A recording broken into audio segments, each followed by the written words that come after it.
में सैलाब की खदशात के पेश नज़र दरियाए रावी पर रेस्क्यू की जानिब से कैंप कायम कर दिया गया। कच्ची आबादियों को महफूज करने के लिए तैयारी कर ली गई। मज़ीद तफसीलात जान लेते हैं खुर्रम मलिक से, जो इस वक्त तहसील इंचार्ज रावी मोहम्मद इमरान के साथ मौजूद हैं। जी खुर्रम, बताइएगा क्या तैयारियाँ की गई हैं?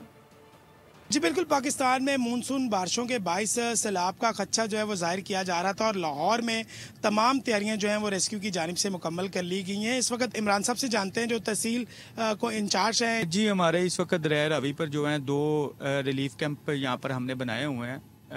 एक तो हमारा जो है वो परमानेंट यहाँ पर पूरा साल ही यहाँ पर रहता है। उसके अलावा जो आर्जी तौर पर हम जब ये रूटीन का पानी आता है तो तब हम एक और कैंप एस्टेब्लिश कर लेते हैं बारादरी के पास। जी, ये अप्स एंड डाउन्स होते रहते हैं क्योंकि डेली बेसिस पे कभी ये 11,000 12,000 रुपये भी चला जाता है और कभी ये फिर दोबारा 8-9 हज़ार रुपये भी आ जाता है। इस तरह तमाम तैयारियाँ लाहौर में जो है बिलखसूस रेस्क्यू के जो अमला है उनकी मुकम्मल है और इसी तरह सिविल डिफेंस और दीगर जो डिपार्टमेंट हैं वो यहाँ पर मुतहरिक दिखाई दे रहे हैं। जी, सब्सक्राइब करें और बेल दबाएं ताकि कोई खबर रह न जाए।